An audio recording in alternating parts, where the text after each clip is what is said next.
Okay, so let's do a little bit of troubleshooting. If you're a coach and you're working with a client and you're struggling, here's a couple of things that you could consider.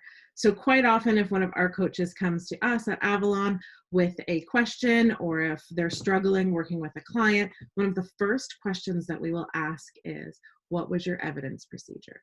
Okay? That's our language for what were your client outcomes? What was their goal? What was their outcome of working together when you got started?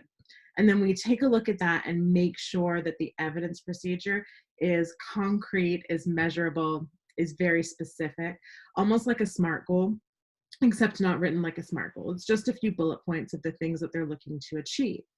Now, here's what happens. If it's not concrete, if it's not measurable, and it's based in a concept or based in a feeling, it's really difficult to track if you're making progress. Because in coaching, when you're leading somebody to an outcome, especially if you're doing deep work, especially if you're getting into unconscious programs, tasking, and taking that person outside of their self-defined box, well, when they get to the edge of the box, they want to retreat. And when they get to the edge of the box, they want to start self-sabotaging.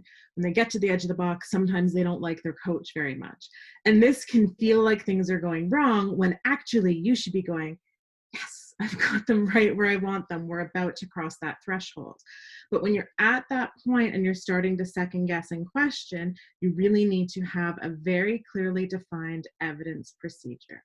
Okay, so evidence procedure is not a feeling.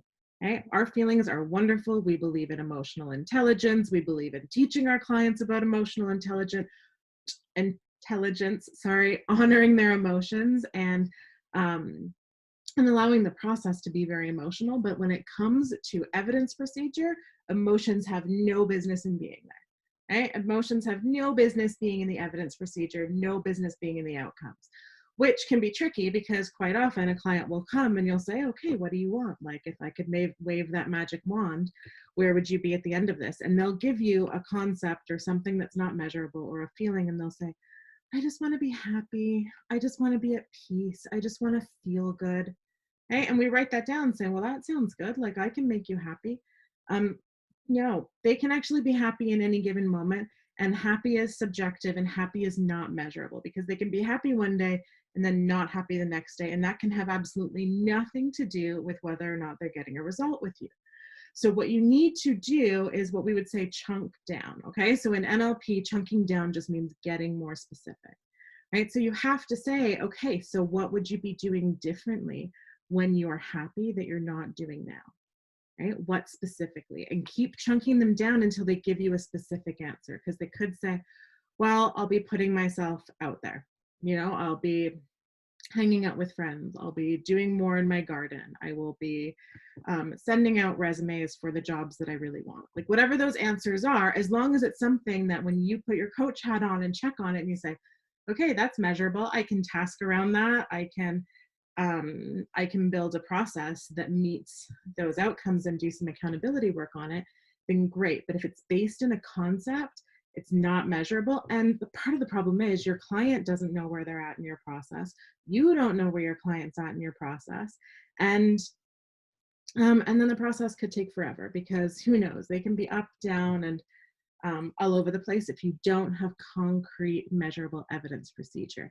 Now, if you're watching this and you're going, oh crap, I'm actually dealing with a client right now, and this is exactly what I'm experiencing, then the good news is it's never too late to go back and get concrete evidence procedure. It's never too late to go and say, okay, we're at this, I'm going to do a part-way check. Maybe it's halfway, maybe you're a third of the way, doesn't matter. Wherever you are, say, I'm going to do a halfway check-in, and I just want to review your goals, and you said you wanted to be happy. So what specifically at this point in the process would make you happy? What would you be doing that you're not doing now? What will you no longer be doing when you're happy that you're currently doing, right? And they may say, whatever, watching Netflix till 3:00 in the morning. Okay, great. You write it down, and then you build your process and you build some coaching from there. Okay, so I hope that was helpful. Remember also that when clients are at that boundary, when they're at the edge of change, that is when they are most susceptible to sabotage. It's when they're most susceptible to feeling tired, a little bit irritated with the process, it's where they'll start questioning things. If that happens, celebrate, because they're about to make some big changes, and make sure that you're teaching them that too and letting them know that that's how they're going to feel. Because once they're there, then you can just remind them and say, remember when I told you that you'd feel this way right before we had a major breakthrough? Well, we're here, and that's exciting. And so it's coaching. So hope you enjoyed this and got something out of it.